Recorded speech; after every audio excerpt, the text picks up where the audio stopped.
So let's go ahead and we'll begin taking a look at LAN quality of service. So first of all, let's just do a show CDP neighbor. And this is a time when if you have questions, something you'd like to see, something you'd like me to stop and dwell on or go back to, please go ahead and either raise your hand and use your microphone, or just key in your question in the Q&A window and I'll see that. You won't see it, so don't be alarmed if you don't see that, but I'll go ahead and address the answer to that audibly. And I'll try to accommodate those demo requests as we go. Okay, so we see three phones. I mentioned on the network infrastructure portion that our phone in 12, if I actually do a show CDP neighbor FA0/12 details, this is a 7960. That's our PSTN phone, so we're not going to really look at that one. But we're going to look at phone 11 and phone 10. So let me clear this off and let's do a show run interface FA010 and 11. Okay, so let's just jump into config T, and what we're going to do is let's jump into the interface. Well, actually, first of all, let's just do MLS QoS, and we can just turn it on to begin with. When we do that, let's do show run pipe to include MLS, multi-layer switching QoS. And the only thing it's done is turned on MLS QoS. Now, one of the things we can do, let's end out and do a show config all.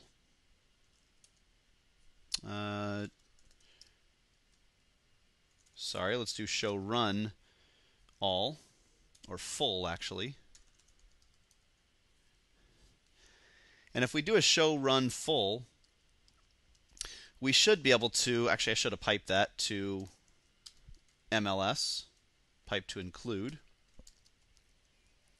We still only have MLS QoS, so we really haven't changed anything. We haven't exposed any of the other configuration settings or available settings in MLS QoS. So let's jump into FA010 and let's take a look at Auto QoS.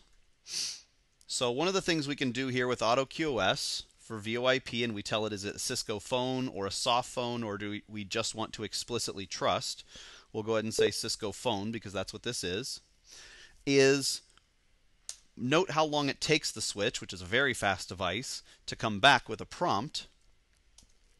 What we've done now is, let's clear off the screen and do a show run pipe to include MLS. We've exposed, first of all in global config mode, a lot of additional configuration settings. A lot of things that we can use as a base template for copying, pasting into Notepad in the real lab as well as in real life, and then modifying and applying. So what we've done is we've turned on police DSCP. Now we haven't necessarily policed anything to have to follow this police DSCP mapping. What this says is if you become subject to the policer, that is if a policer is set up and you violate that policer, then police the DSCP or change DSCP 24, which is CS3, change 26, which is AF31, per hop behavior, or change 46, which is of course the per hop behavior of expedited forwarding, down to DSCP 0. Now, we mentioned we might not want to change it to 0. We might want to change it to value 8, or type of service 1, CS1, COS 1, however you want to look at it. Sorry for my scroll. Sometimes my mouse has a mind of its own and accidentally scrolls when I'm hovering and continuing to hold for highlight of something. But we might want to change that to 8. Just depends on what we're asked or what our policy is. Okay, but right now this isn't doing anything by itself. It's simply saying if you come to me, the police DSCPer, if you were subject to me because of violating a rule, and that's what the outcome of the violation was you have to go to police DSCP, and your DSCP was 24 or 26 or 46, then you'll be changed to 0. Okay, we've got the mapping exposed. So taking layer 2 costs, maybe we trusted layer 2, and marking layer 3. Now, what we have here is 8 positions. So counting canonically, 0. This maps to costs 0.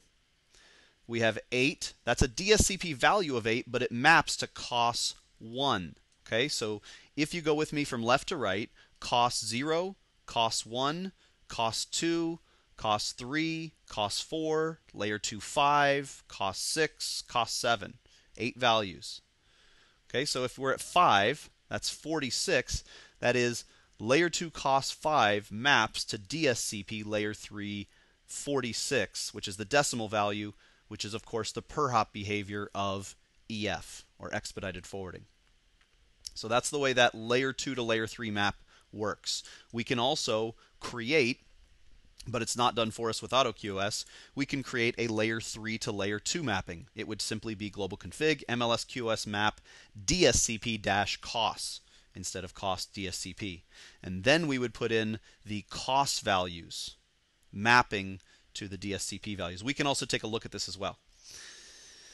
Okay, so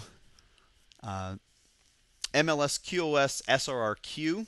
So SRR is, if you had worked with QoS in the past on the 3550 switch, we had what was called a WRR queue structure, a weighted round robin. With the 3560, 3750, we have an SRR. And this can either be looked at as a shaped round robin or a shared round robin, and we will take a look at both the shaped and the shared round robin commands and how they apply and how they affect an individual port. But we still refer to the egress queue as an SRR, or ingress queue as well, as an SRR queue globally. So we've got our MLSQoS SRR queue, then which direction? Okay, so for every switch port, we've got an ingress and an egress. And remember, for the ingress, we've got, in fact, let's just look at this here. If we do show interface F010, is it capabilities? Yeah, capabilities. Okay, so looking at any one individual port, and ports 0 through 24 or 48, actually ports 1 through 24 or 48, however big your switch is, none of those are going to change for all of these same type ports. So you can look at any one port's capability and you'll get the capabilities of all the ports that are of the similar type. So in other words, if they're fast Ethernet, then they'll all be of the same type, same capabilities for all the fast Ethernet ports. If you go to the SFP gigabit Ethernet or 10 gig Ethernet or whatever you might have, those capabilities very well may change. So you'll want to look at different speeds, different speed ports differently, but for all the same speed port, you can just look at one. And we see that we've got, it'll tell us all the capabilities. Can it do, 802.1q trunking and ISL, or just .1q, or what? But among those, it can tell us QoS scheduling. So receive, not configurable on a per port basis. However, we can configure them globally for all ports. And then for transmit, we've got a 4Q 3T. So 4 Qs, 3 tail drop thresholds per queue. And it says for the 3 tail drop thresholds, 2 are configurable values and 1 is fixed. And we'll look at that in just a bit. But this will tell us the QoS capabilities as well as all the other capabilities. Can cost be rewritten? Yes. Can type of service, or DSCP, can that be, sorry for the scroll, can that be rewritten? Yes. Okay. What types of trunks are supported? Okay. So looking back up at our MLSQoS, we've got our SRRQ ingress, bandwidth commands, threshold commands, and buffers commands, And then we've got our mapping, okay, our cost maps and our DSCP maps. And I'll come back to those. Then for egress, we also have our cost maps, our DSCP maps, our thresholds, and our buffers. Okay? So first of all, let's take a look at mapping. We already took a look at layer 2 to layer 3 mapping, and by way of inverse talking, our layer 3 to layer 2, although we can actually go through the commands in a bit. But let's take a look at cost mapping and DSCP mapping as they pertain to the queues. So let me just drop this down, and I'm not sure how my desktop changed, but let's just bring it back up real quick. Okay, there it is back already. Not sure why that changed. Anyhow, so let's take a look at our egress queue to begin with. So this is one port, and actually I should say what I mean by that is this entire page is going to be one port. You know what? I didn't leave myself a lot of room there. Let me just start that over real quick.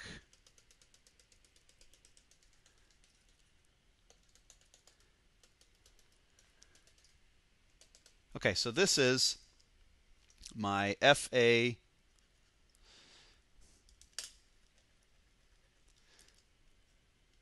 my FA 0/10 switch port. And in this switch port, I've got these containers. This is going to be Q1.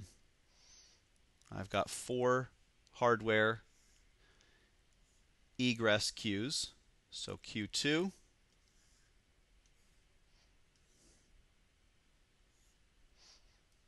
Q3, and I've got Q4. Now, of these queues, I have, within each queue, I've got 3 tail drop thresholds. This one's kind of slanted. The perfectionist in me. I'm not a great drawer, but as you can clearly see. But we've got 3 tail drop thresholds. So you noticed in iOS, when we did the show interface capabilities, it told us that 2 of the tail drop threshold values were configurable and 1 was a fixed value. That fixed value is 3T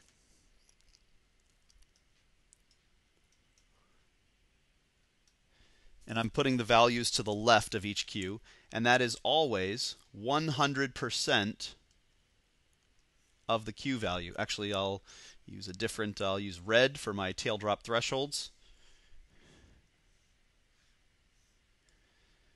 Okay, so 100%.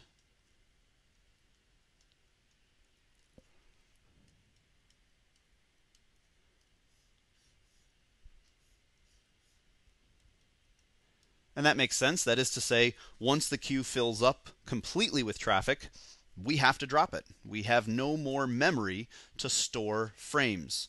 Remember, a switch is just a store and forward device. And we're going to get into the memory allocation with buffers and whatnot in just a bit. But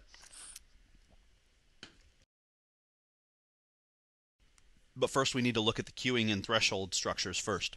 Okay, so then we've got our 1T. I'll just go ahead and make these all red. So we've got our 1T values and our 2T values. Now, what those happen to be, those are the user configurable portions. So I could say that 1T for Q1 is, let's say this is, we're going to give them percentage values. So let's say this one is 33%. And Threshold 2 is maybe, let's say, up here. This is 75% for 2T. And so on and so forth. So I can do those for each queue. And actually, let me just go ahead and draw these out so that we can illustrate the mappings. So let's say for our Q2, I'm debating here in my head whether to get into another topic. I think I am going to go ahead and get into it, but I'll come back and illustrate it a little bit more later once I can erase this drawing. And the idea, what I'm debating getting into is we actually have the ability, while it is true that 3T is hard-coded and locked down at 100% for all queues, not configurable, we actually have the ability to go beyond a queue's complete or 100% value. We actually have the ability to go up to 3,200%. So 3T is always locked at 100%. However, we can actually have, let's say, 1T is for Q2. 1T is here at 66%. And we could have 2T up here at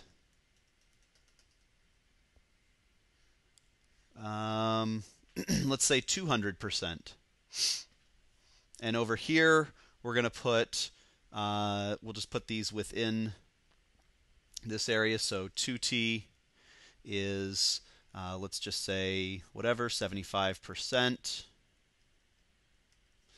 And 1T is, let's say, 10%. And then for 3T, let's say 1T is actually up here. 1T is up here at,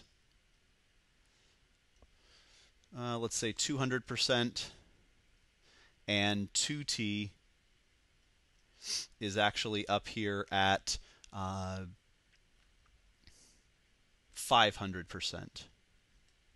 Okay? This is not necessarily the way you would want to design your queues per se. In fact, AutoQS does a great baseline job. However, it's just an example. So you might say, well, how can we go above 100%?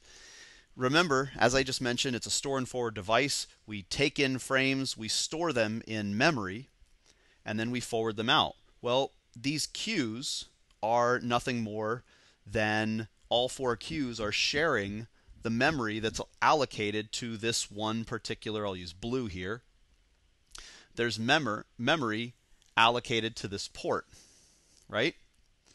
So each of those queues are sharing in some portion the memory that's allocated to the port. There also is, I'll use this kind of purple color, there's also global memory, what's known as the common pool memory, and that's shared among all of the ports. So there is reserved memory that is reserved and cut up into equal sections for each one of the ports to aggregate together to form a total of what each of the ports would need times however many ports you have, 24 or whatever, plus your gigabit or SFP ports.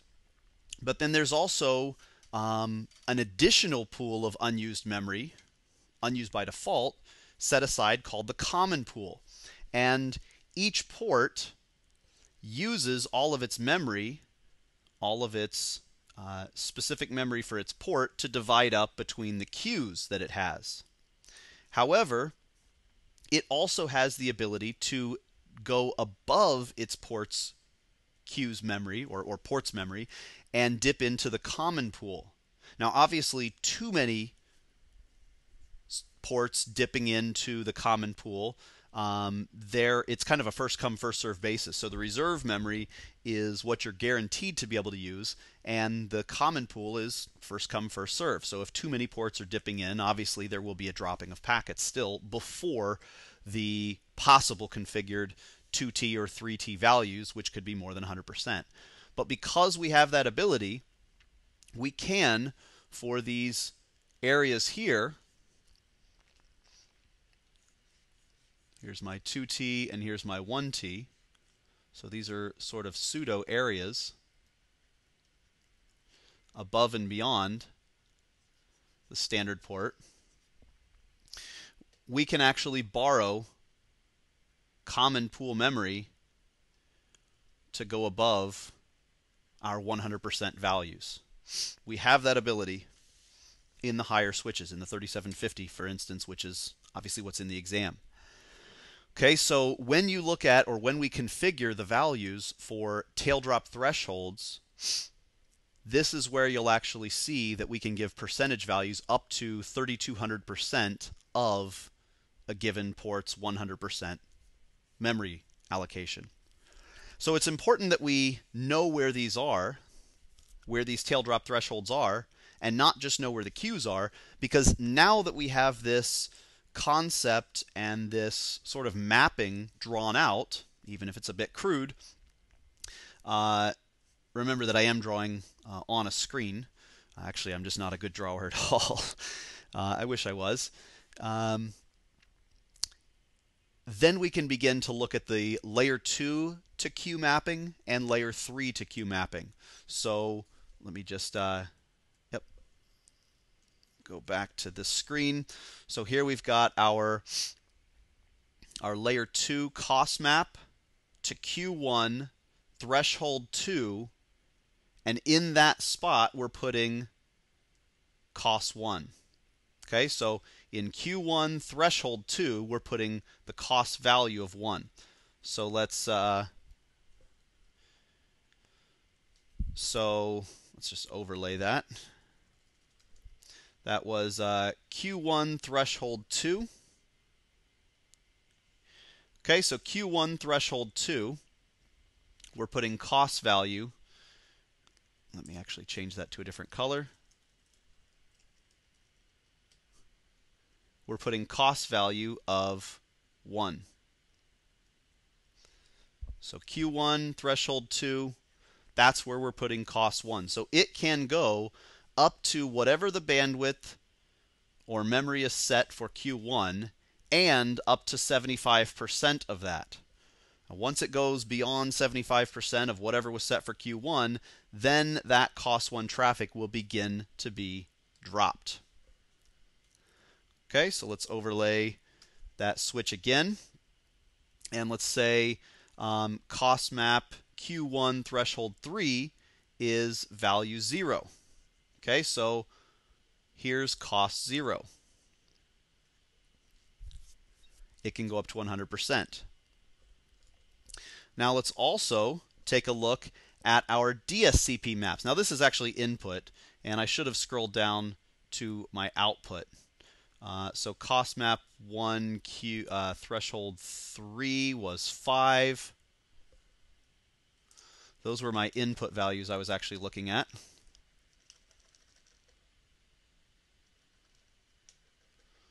So I think it was Q1. Yep, Q1 threshold 3 was cost 5.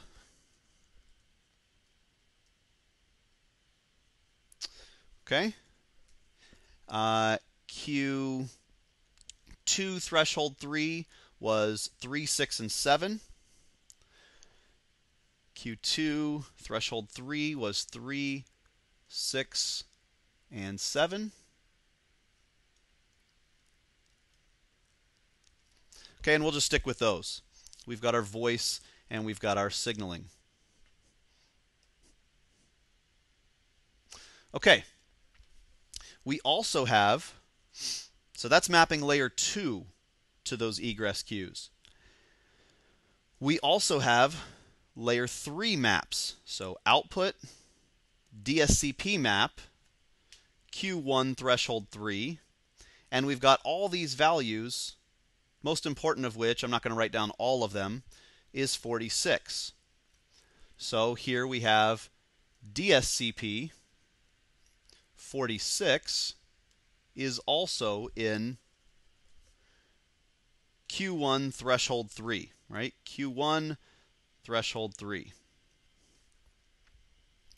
And likewise, we have in Q2 threshold 3, we've got 24 and 26. Okay, so we've got DSCP 24, comma 26. Now, if we want to keep everything in a proper order, it's very imperative, it's very important that we make sure that our layer 2 to layer 3 mappings, and if we have them, our layer 3 to layer 2 mappings don't conflict with each other, and that we put the same value for layer 2 or layer 3 in the same Q and same T. So in other words, going back to our example here of our switch, we had, where is it? Our cost map, cost to DSCP map, we've got, that's cost 0, 1, 2, and 3. So cost 3 maps to DSCP 24. Okay? And we also have cost 3 and DSCP 24, so equal values, but or equivalent values to some degree, but in two different headers, one in the layer 2, one in the layer 3, going into the same queue, Q2, and the same threshold drop value, or threshold drop space, if you will, threshold 3. Now, if there is a conflict, let's say I change this, and I change my configuration, and I take and I move cost 3 over to Q3 3T. What do you think is going to happen at this point? Where will this Ethernet frame with an IP packet, so Ethernet frame with a layer 2 cost value and IP packet inside that Ethernet frame header with a DSCP value, since the switch can look at both, where do you think the switch will put this frame / packet into which hardware egress queue and which tail drop threshold? Somebody maybe come back with a answer on the question. Do you think that it'll put it in Q2 T3 or Q3 T3? If there is a conflict, it will always follow DSCP. Okay? If there's a conflict, DSCP wins as a better value, as a higher echelon, layer 3, higher layer 3. Okay? So you can look at it like that. But DSCP will win. Cisco recommends in the configuration guide for the 3750, 3560 that you just make sure they all work out the same. In other words, that your cost 3 is actually here where it should be and not in another queue. But if there is a discrepancy, layer 3 will prevail.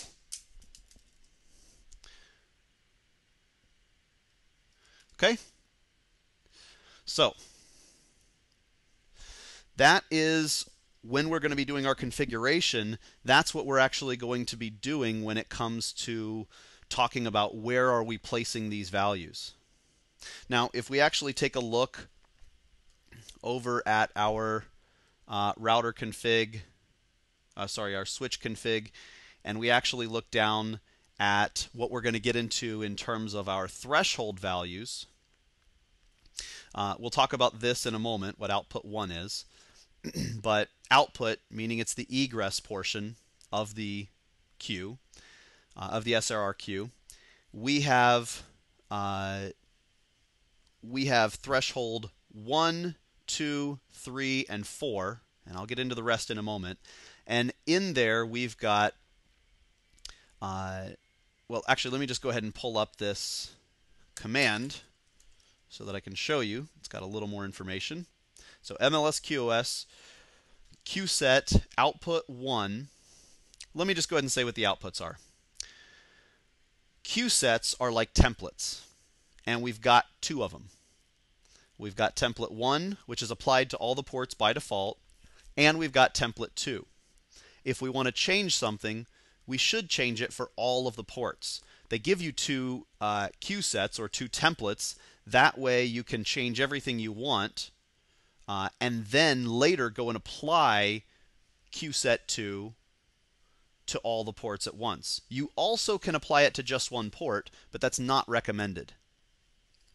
The CCIE lab could certainly ask you to do it just to see that you know how to use these Q sets or these templates.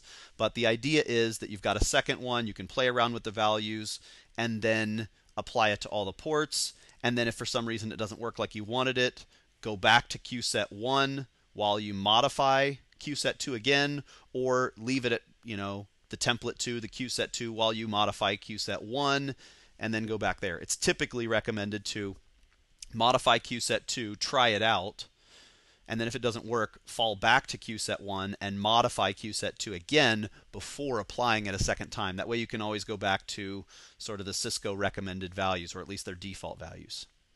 Okay, so they're all for egress. This value indicates, and I'll just go back, which Q set ID, 1 or 2, template 1 or template 2. You would typically modify 2 because that's the one that's not applied.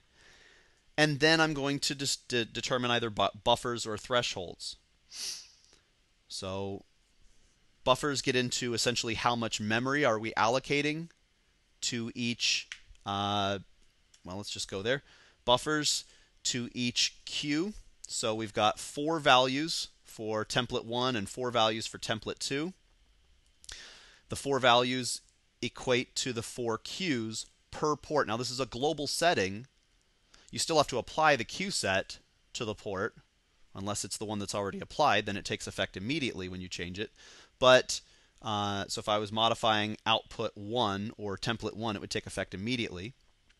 But then we're modifying what is the buffer percentage for Q1, Q2, Q3, and Q4 related to all ports. Okay, so you can see here they have 54 and 26, so 60, 70, 80. Then 10 more is 90, and 10 more is 100, so there's 100%. So this is how much memory are we allocating to each queue out of the reserved pool for each and all of the ports. Okay? So I mean, I could go ahead and I could say, if I said 99, it's not going to give me much space. I might have, let's try it. Let's do 20, and then, by the way, notice Q2 actually goes up to 100. All the others go up to 99.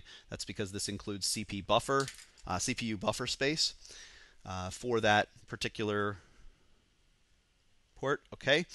And then, so let's say 20 and 10 and 15. And this says the sum should be equal to 100%, so it's not going to let me do that. And I can't do anything lower than 1.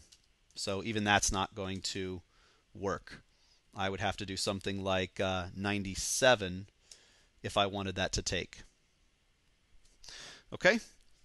But looking back up to our thresholds, so let's do our MLS QoS. QSet 2, QSet output for the egress direction 2, and thresholds. And I've got threshold 1, Q first, Q1, 2, 3, or 4. So for Q1, I have a value for threshold 1 to 3200%. So let's just say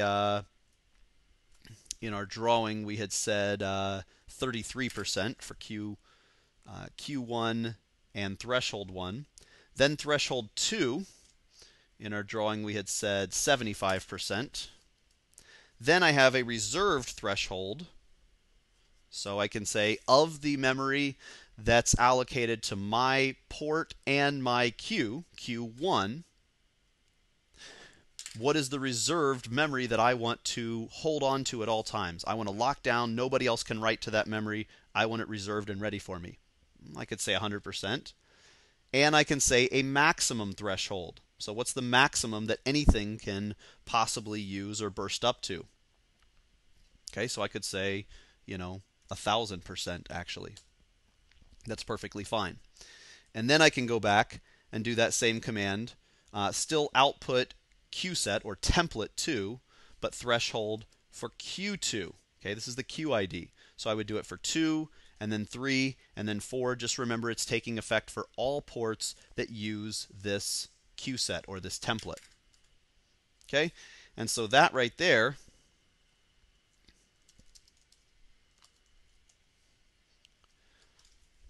is where we're getting, if we look at the default QSet or template that's applied to all ports for Q1, Q2, Q3, and Q4, there is T1 is set to 138, 138 for T2, 92% is reserved, and 138 is the maximum. So then for threshold 2, 138 and 138 for threshold 1, threshold 2. Remember, threshold 3 is unconfigurable. That's 100%. 92 is the minimum reserved, and 400 is the maximum. And then we've got 36% is T1, 77% is T2, 100% is T3, 100% reserved minimum, and 318% maximum. And then we've got 20% for T1, 50% for T2, 100% non-configurable, no value seen for T3, 67 is the minimum reserved, and 400% is the maximum. Okay, so that's how those work. And this is the illustration or idea of that concept.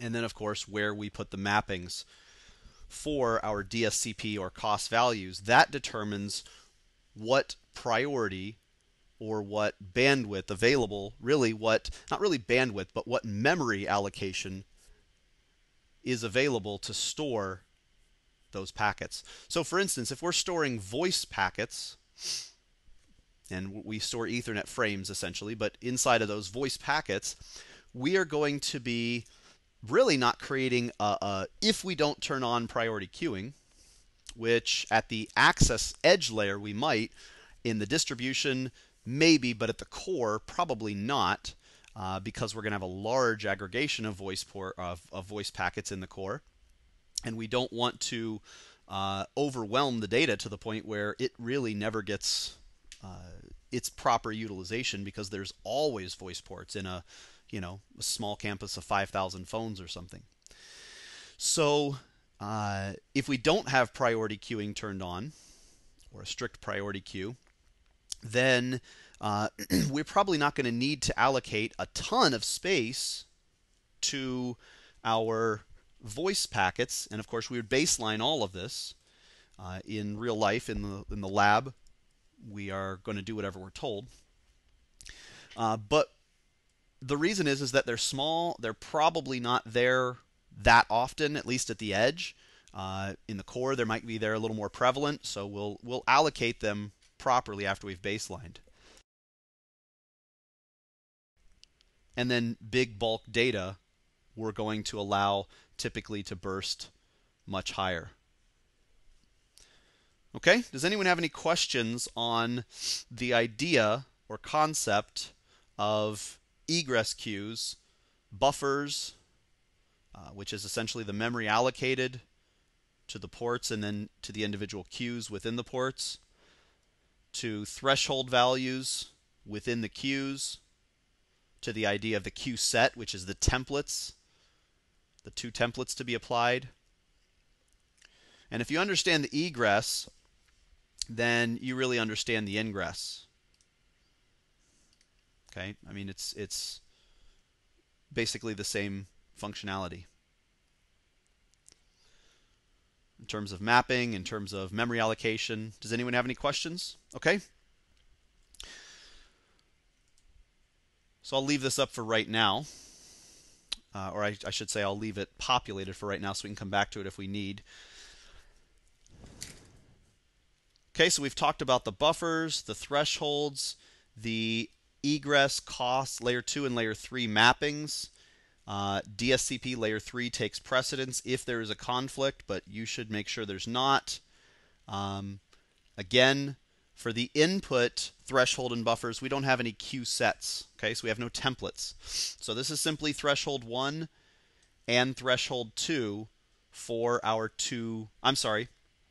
This is threshold 1 and threshold. Well, let's just go ahead and go here. We have two input queues.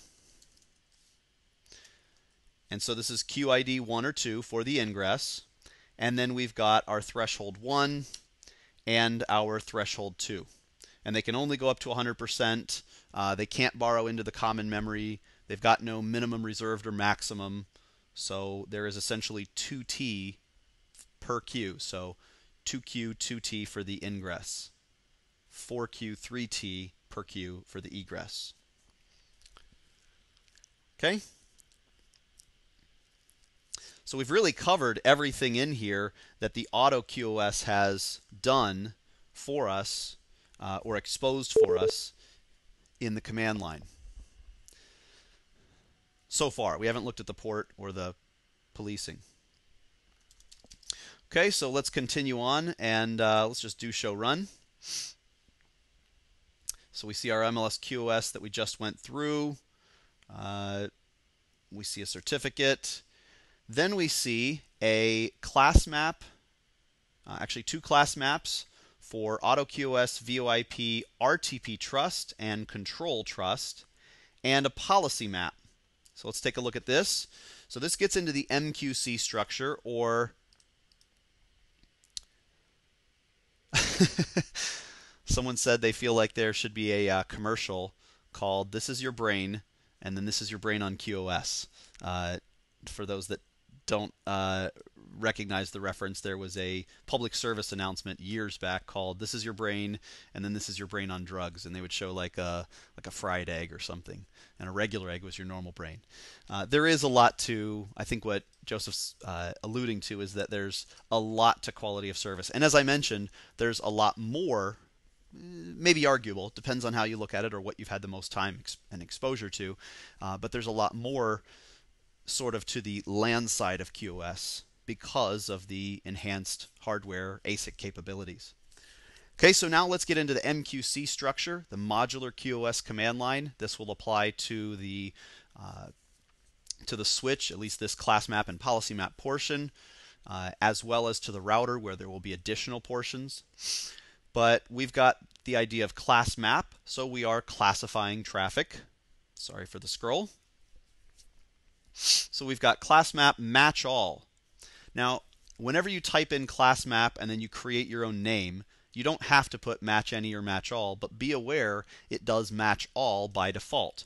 If you only have one criterion for classification, it doesn't matter whether you have match any or match all. But if you have multiple, and it is not ever possible that they could all be matched at the same time, so a Boolean and, then your match all will effectively make your class map, well, ineffective, unable to ever classify traffic. So in other words, if you said class map signaling, and you forgot, and it actually did match all, class map match all signaling, and then you said match IP, DSCP, CS3, and, well, actually, this is a bit of a difference. I used a bad example because it's actually already in here. This one, because it's on the same line, actually is a Boolean OR within the Boolean AND. Okay, so it's kind of a bad example. But if you said class map signaling, and it said class map match all signaling on your behalf, and you said, let's say, match IP DSCP CS3 and match COS 1, and you never had any packets that had, or Ethernet frames, .1q headers that had COS1 and layer 3 headers that had CS3, well, you would create an impossible situation. So make sure that you're aware of the match all versus match any. But here, we're simply classifying any traffic that's already layer 3 marked to EF, and on a separate class map, already marked to either CS3, which is DSCP24, or AF31, which is DSCP26. Then we create a policy map, or AutoQS did it for us, and it calls those two previously created class maps. So it says class, and then the one that was created up here, and it says set DSCP-EF. A little redundant if you ask me, right? Because we already matched it as EF, so we really couldn't need to set it to DSCP-EF if the only way of getting into the classification container was if it already had that marking of EF. Okay, but the reason is that for the second class, and they're just trying to be consistent with the first one, but for the second one, they are essentially saying if you were CS3 or AF31, you now are just CS3. Okay, so they're rewriting anything that essentially is AF31 down to CS3. But they are also saying police at 320 bits, or 320,000 bits, or 320 kilobits per second, with an 8 kilobit per second or 8,000 bit per second burst rate. And if you exceed that, then you are to be policed DSCP, and you will be allowed to transmit. So you're going to go ahead and allowed to be sent on the wire, sent into a given queue and threshold space. Okay, so you will be placed into one of these containers, into one of these spaces on the egress queue. But before you are, you have to go through the police DSCP action. Okay, so you were EF. However, you were told to be policed at 320K, or if you were signaling, 32K. And if you violate the 320 kilobit per second, violate the 320 kilobit per second threshold, or even within that threshold, violate bursting at a rate of 8K per second. So in other words, if you spike up to beyond 8K per second too fast, then then you're going to go up to this. Let me scroll up here. You're going to go up to this police DSCP action where it says, we were just looking at EF. So you were EF, or 46. You're now going to go down to 0. So you'll get lumped in with the best effort data. Now, that may not necessarily be what you want for your policy.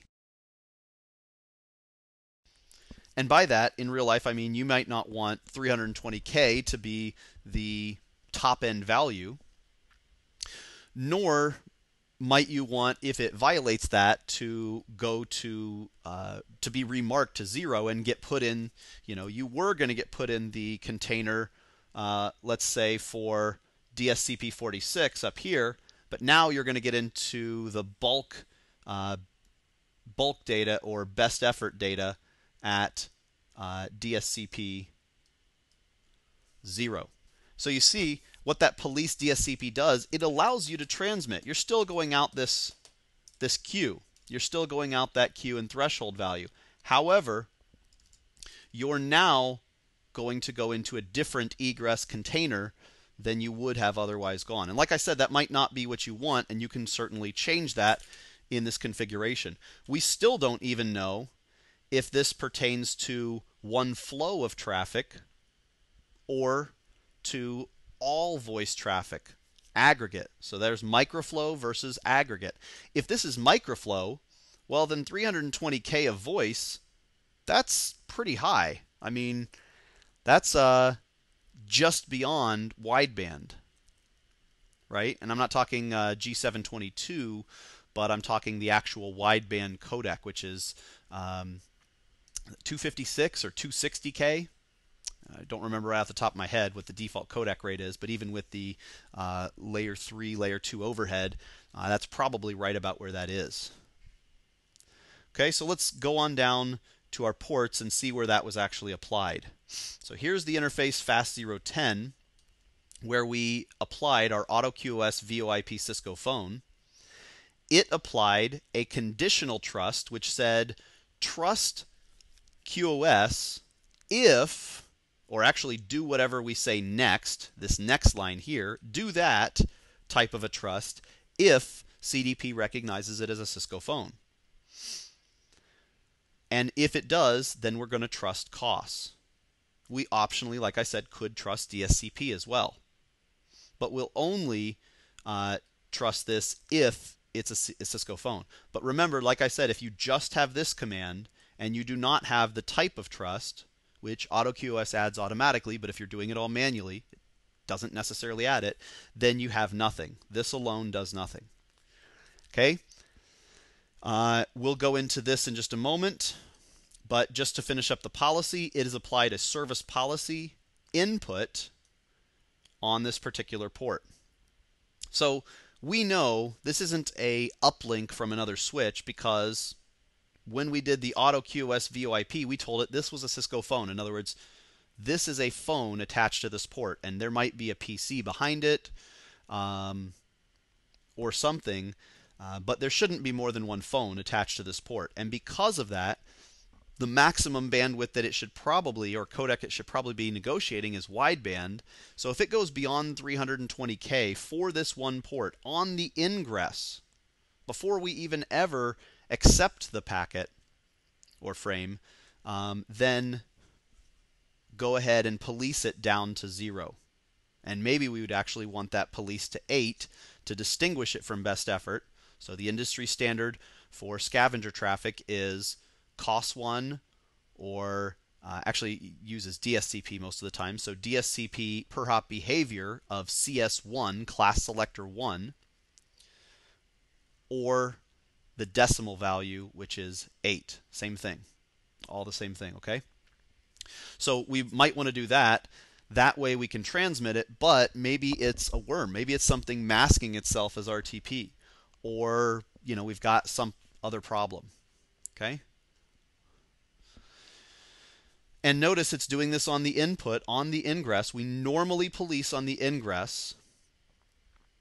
It's the best practice to always police on the ingress. And because of that, if we did, I'm scrolling back up here, if we did change the DSCP value to 0, remember when I showed you these egress queue structures, we would actually be placing it into one of the ingress, the 2Q, 2T ingress queue structures with those maps. I'll go back to that configuration here in just a moment, before it ever even got into the switch and before we ever even put it into an egress. And it would go into egress depending on which port it's going out. But so let's go back to the configuration. If it's going down to 0, DSCP 0, then we need to look at our input DSCP map and find 0. So DSCP 0 is actually going into Q1 of the 2 Qs, threshold 3. Q2 being where all of our voice goes. Our, let's see, where's 24? Here we go. So all of these lower class selectors are down here in Q2 threshold 1 and 2. And if you see Q2 threshold 2 multiple times, like we see it 3 times here, that's just because they can't all fit on one line for the maximum terminal width, so they put them on 3 separate lines. But then we have Q2 threshold 3, 2 lines of that, and that's where our signaling is, 24 and 26, our 30 series signaling that's for video, and our 46 for voice. So normally it would be an ingress Q2 threshold 3 if it was voice, expedited forwarding, but we're going to remark it to 0, so it's Q1 threshold 3. And again, threshold 3 being the unconfigurable one, the 2 thresholds being the configurable ones. So it's going to go there, and it's actually going to be delayed on the ingress before it's ever delayed as well on the egress. Someone asked the question, COS or COS is the layer 2 version or equivalent of layer 3 IP precedence. Essentially, that's correct. It's not necessarily mapped the same way. So that is to say, we can, if we look back, when I do my layer 2 to layer 3 mapping, I could say, so this is COS 0 and it's also DSCP 0. DSCP values are what are illustrated here, or what are actually put down as values. But this is the COS 0 placeholder. This is the COS 1 placeholder, and it's DSCP 8, which is CS, the per hop behavior of CS1, also backwards compatible with IP precedence 1. So DSCP and IP precedence both use the same bits. DSCP just uses 3 more bits. And I could say, I could reconfigure this command to say mlsqos map COS DSCP 8 space 0. So that would basically say for COS 0, mark it to DSCP CS1 or IP precedence 1. I could do that. There's no time I ever would do that. So in that sense, you're correct on your question or assumption. But just know that I could change them. But yes, generally speaking, COS 1 equals DSCP CS1 or IP precedence 1, but COS is the layer 2 version of the layer 3. Yes, generally speaking. Okay? Okay, we're going to look at a few other things on the LAN switch, and then we're going to take a break, and then we're going to come back and do the WAN. And there's not too much more on the WAN. We've already looked at a good portion, almost the bulk of the LAN side. Okay, but there is still a little bit more. So, other than the fact that we have priority queue out turned on, or AutoQS did this, which if we have priority queue out, which queue in my queuing structure, which queue, is it Q1, Q2, Q3, or Q4 that is turned into the strict priority queue? Anyone care to take a stab at that?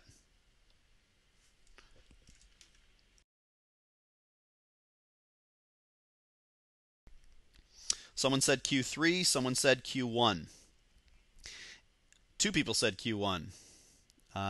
Do we have any other takers for Q1 or any other different thoughts?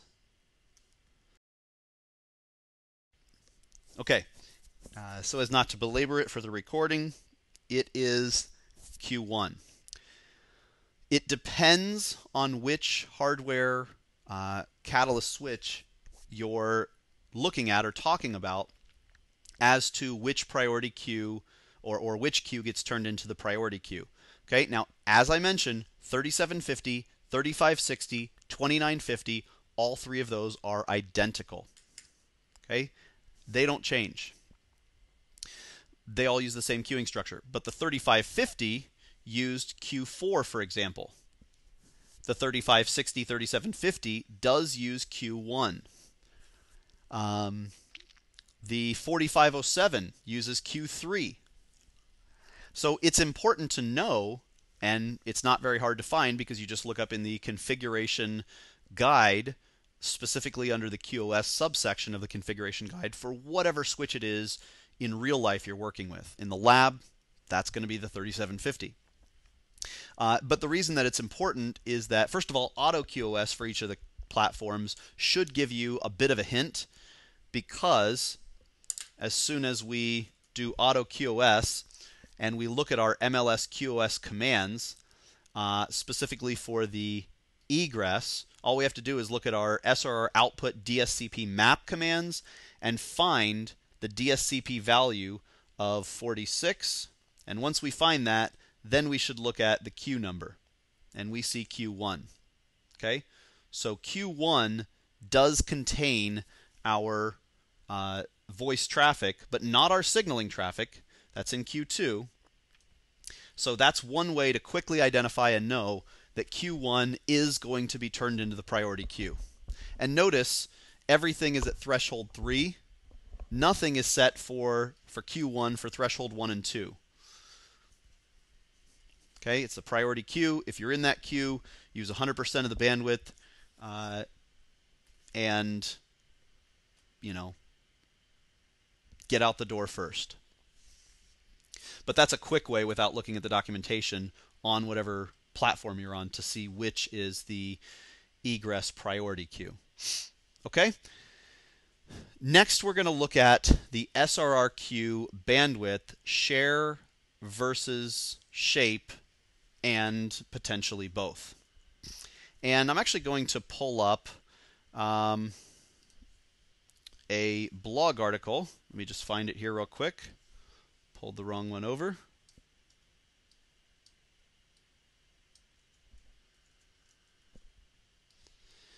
Let me just navigate here real quick.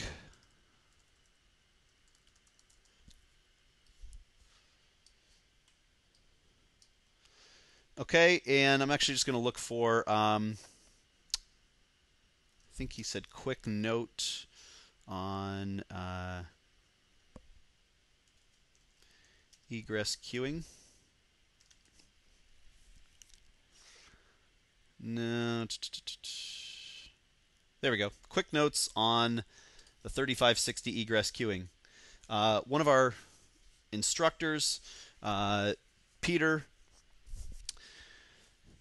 Lepukov, did this article quite some time ago, but it's by far, I think, the simplest way to describe this. So I don't even try to recreate the wheel. He's already done a great job in simplifying what can be sometimes a daunting idea of this shaped versus shared. Which one takes effect? Which one takes priority? How are they computed?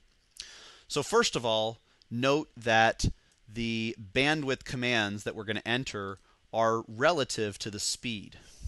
Okay, so by default, a fast Ethernet port is, of course, speed 100. Doesn't even show up. But if we change it to speed 10, or well, actually, really, that's the two options we have, is Ethernet or fast Ethernet speeds. Or if we had a gigabit port and we changed it to 100 versus 1000, those are going to affect our calculations. But when an SRR scheduler is configured in shared mode, bandwidth is allocated to each queue based on a relative weight. Okay, so for instance, when configuring SRQ bandwidth share 30, 20, 25, and 25, it's necessary to obtain the weight sum, so add those up, and they equal 100, and it could be different. You don't have to put them as 100. It's a ratio of one to another. So you could put, in this case, 3, 2, 2, and 3. Or you could even do 3, 2, 2, and 2, which would equal 9 versus 10. But the nice thing about 100 is it gives you a bit more granularity. And if you want to do it at 1000, that's fine too. It gives you even more granularity, because then I could do, 300, 200, 25, 50, and 2450 or something like that if I wanted to be even more granular. But 100% is a nice even number to work with.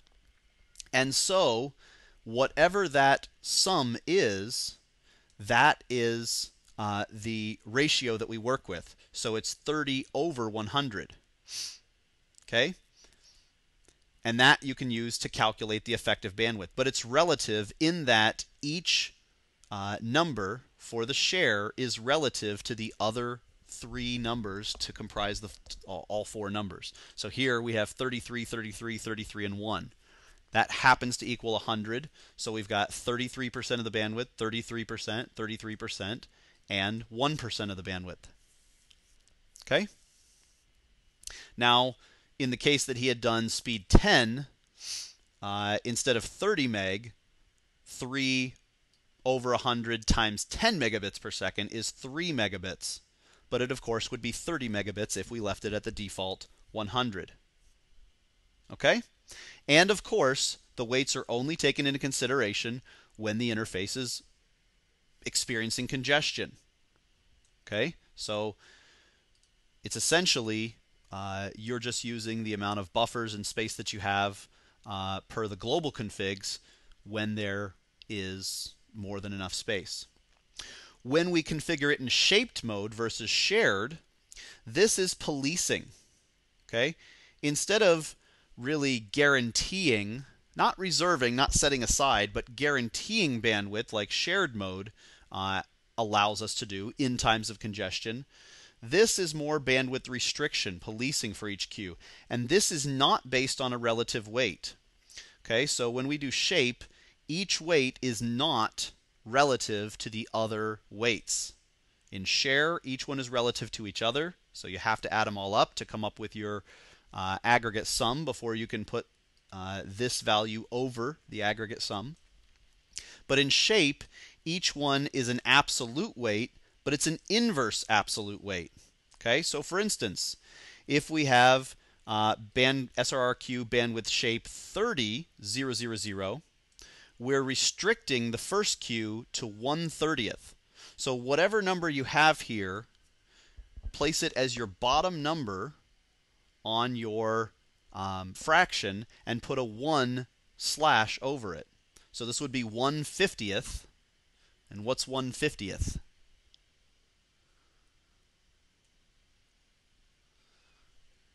What's 1/50th going to be? If we cut something up into, well, let's say if I had 2 as the value.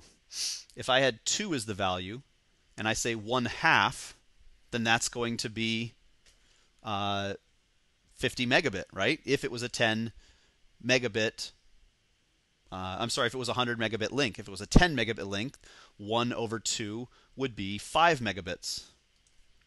All right? You can always bring up calculator. You've got calculator in the lab. So you could just say, let's say we're working with a 100 megabit link, divided by 50, that's going to be 2. So 1/50th is 2 megabits. Or, as someone correctly pointed out, in the case that this says speed 10, that would be 200K. Okay, so use your calculator. Okay? And if you say 0, that's effectively turning the policing or the shaping off. Okay? So shaping is inverse absolute, and sharing is relative weight. Sharing takes effect in congestion only. Shaping always takes effect. So if we have 1/50th, Q1 is only allowed 2 megabits if it was 100 meg. If it was 10 megabit, it's only allowed 200K. And it will cut off any traffic that tries to go at a rate beyond that. We also have the ability to limit the total bandwidth for the interface. Obviously, 20 isn't going to do much when the speed is 10, but if the speed were 100, we could limit the overall bandwidth to 20 megabits. However, that doesn't affect the calculations for these. These calculations are still based on the speed. This is just a hard stop for everything. Okay? Also, you can mix shape and shared. For instance, we could have share 100, 100, 40, 20. Now remember, those are added together. So 100, 100, 40, and 20 is going to equal 260%. And this will be 1/260, 1/260, 40/260, and 20/260. And then shape is 50 and 50. And 0 and 0 for queues 1, 2, 3, and 4 respectively. So in the case of a 100 megabit link, 2 megabits, 2 megabits.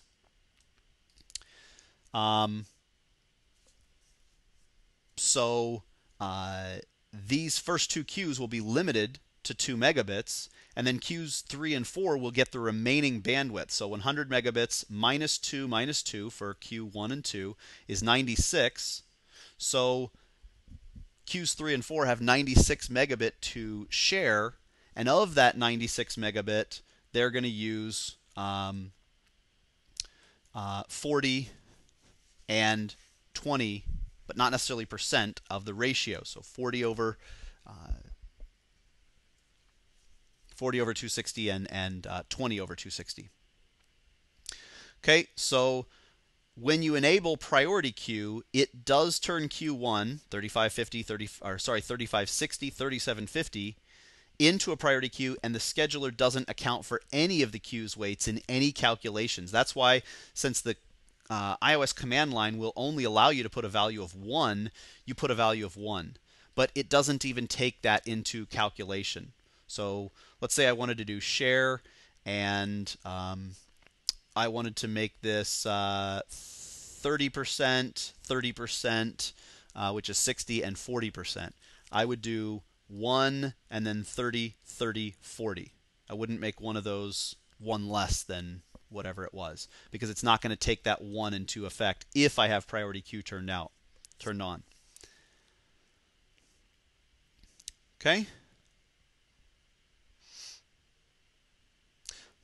But keep in mind that the shaping is going to limit, and shaping does take priority. So if I have shaping turned on, that's going to take priority over any share. There's obviously not going to be 100 over 260 reserved in times of congestion of the overall bandwidth when I'm limiting the bandwidth to 2 megabits.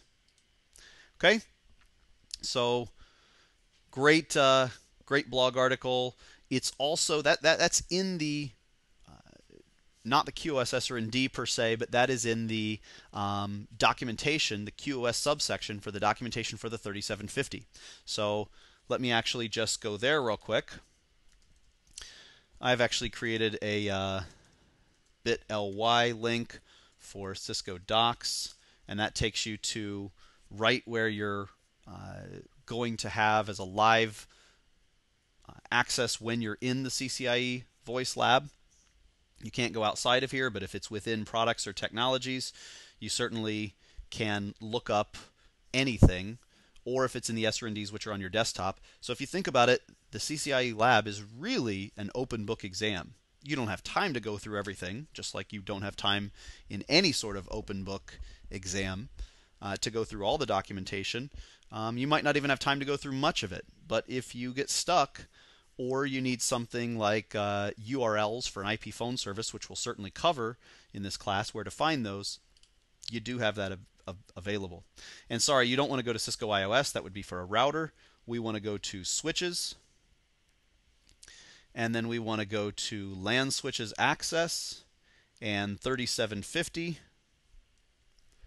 And then we want to scroll down. When you're looking at documents, don't ever study in your self-study time with these up here, the most requested documents. Because, well, first of all, these haven't been updated since January, but they could change by the time they're supposed to change every month dynamically. They could change by the time you get to your lab, so don't rely on those links. But you'll want to go to configuration guides, and then grab whatever release software you happen to see in the lab, 12.246, 50. I don't think QoS has changed much on here.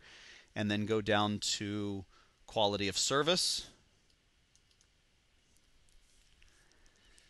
And then you can find really everything about these, including SRR, shaping, and sharing. It gives you some understanding of how this works. Let's see. Here we go. Allocating bandwidth between... Nope.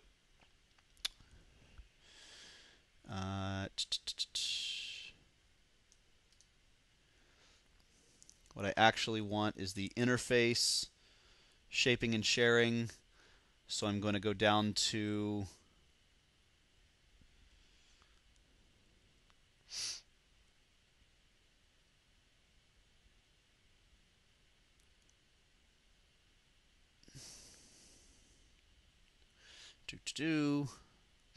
Why am I not seeing it?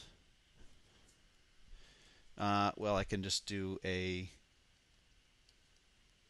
command here, copy this, and try to find this on the page. Here we go. So shaper shared mode. Um, it actually was just below where I had clicked originally. Here we go, shaping and sharing section. Nope. Okay. So scroll down a little bit, and here it is. Let's see, does it have that any more times?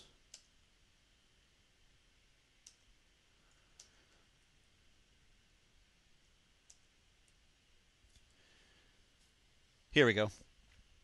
Okay, so under the configuration examples, it tells how to do the weight ratio of an SRRQ scheduler running on an egress port, and this is a share, and it specifically tells you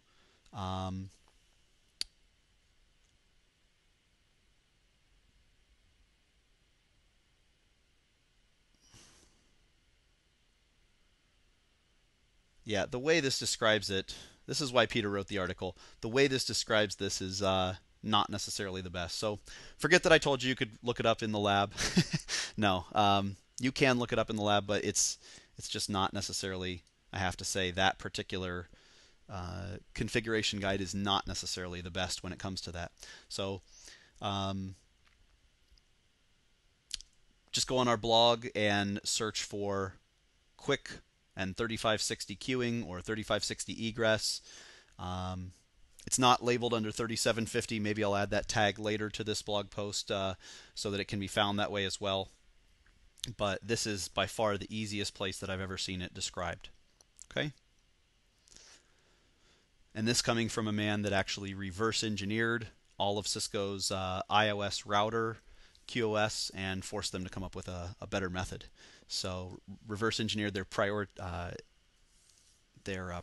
algorithm. Okay, so this pretty much wraps up the LAN side. We'll come back and do the WAN after a break, but first I'd like to ask, are there any questions?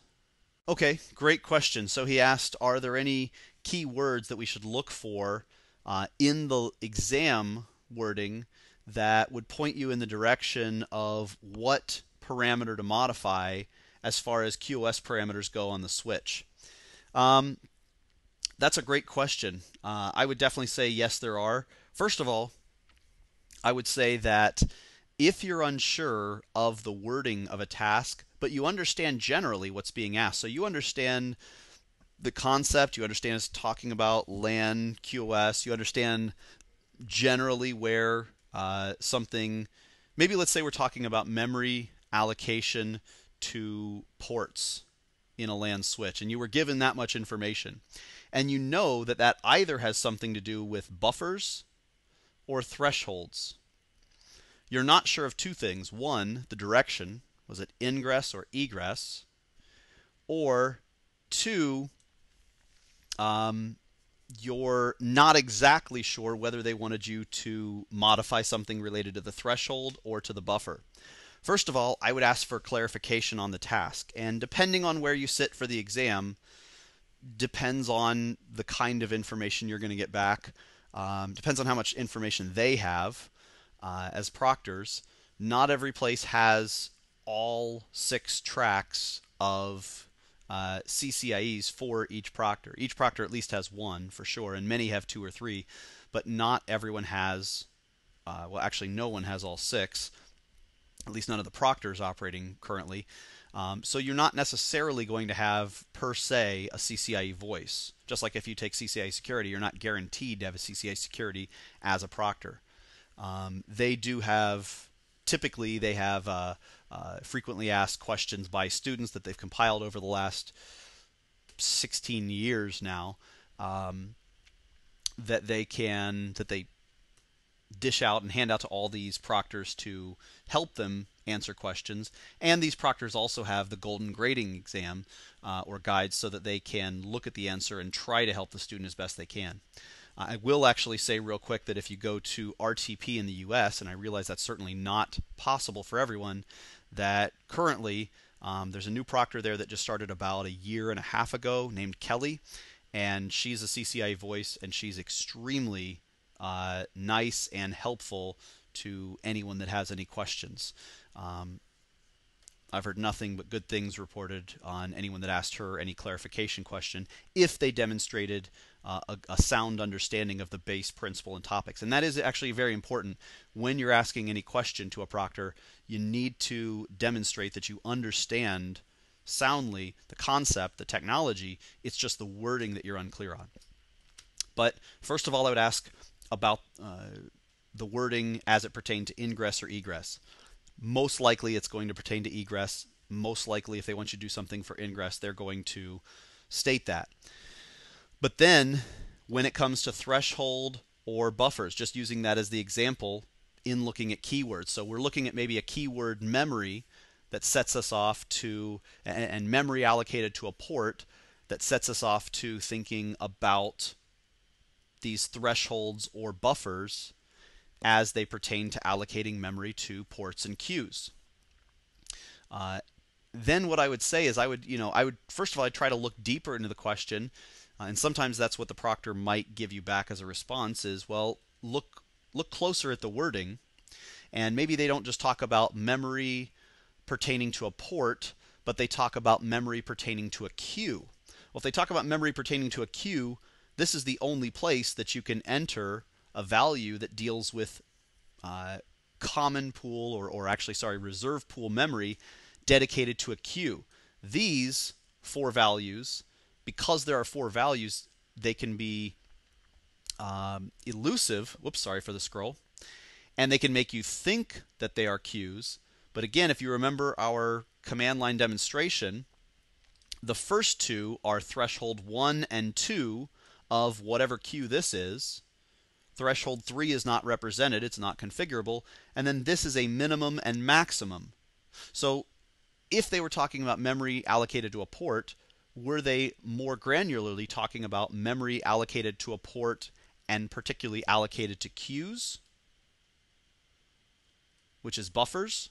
Or were they talking about memory allocated to a port allocated to a particular queue threshold or just particular threshold? So those are the kind of things that I would look for when I was looking for buzzwords.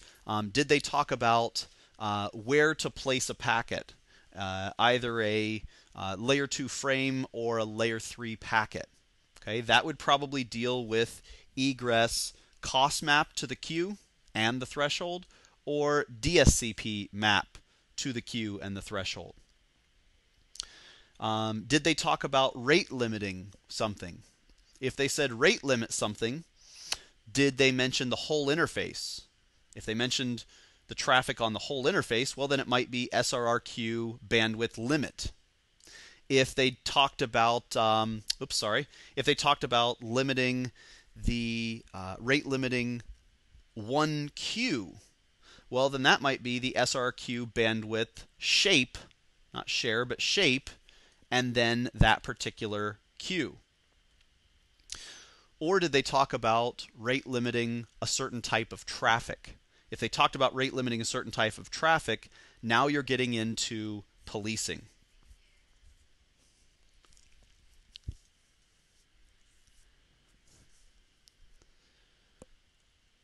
So those would be some of the did they mention, maybe a buzzword or keyword, something like make sure voice packets always leave the switch port first? Well, that's priority queue. Make sure DSCP is only trusted if it's a Cisco phone. Well, that's MLSQS trust device Cisco phone, the conditional, but it's not trust cost, because if you noted in my wording, I said trust DSCP. So even if I did auto QoS, I would have to change this to DSCP because it defaults to cost. So that's a great question. Those are some of the type buzzwords or keywords I would look for.